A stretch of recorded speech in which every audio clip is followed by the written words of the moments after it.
जाजपुर थाना कपासी अंचल में जमी कागजपत्र जालियाती करी अन्य को बिक्री करिथिबा अभियोग रे मुख्य नायक कर्णाटी केशरी दास को पुलिस गिरफ्त करी अदालत चालान करिछि। अभियुक्त जनक कपासी अंचल में थिबा 14 डिसमिल जमी जालियाती करी बिक्री करथिले।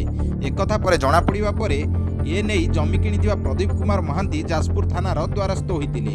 एही घटना रे पुलिस दीपक कुमार जेना को गिरफ्त करी अदालत चालान करिथिला। किंतु मुख्य अभियुक्त कुहाଯାଉଥିବା सान सरपंचायतर कर्णाटी केशरी दास और तांकर अन्य सहयोगी फेरार हो जाइतिले। परे कर्णाटी केशरी दास उच्च न्यायालय आगुआ जमीन आनिथिले। जमीन अवधि शेष होगा पर पुनर्बार उच्च न्यायालय रे जमीन आवेदन करथिले, किंतु उच्च न्यायालय एसडीजीएम अदालत रे जमीन आवेदन करने को निर्देश देथिले।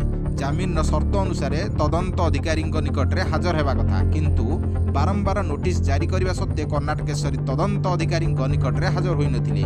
एने तदंत अधिकारी उच्च न्यायालय दृष्टि आकर्षण करथिले। फल उच्च न्यायालय मिलिथिबा जमीन बातिल कर देथिले। परे अभियुक्त कर्णाटी केशरी दास जाजपुर अदालत रे जमीन आवेदन करथिले। जमीन नामंजूर हेबारु विचार विभाग हाजत को पठाई जायतिला।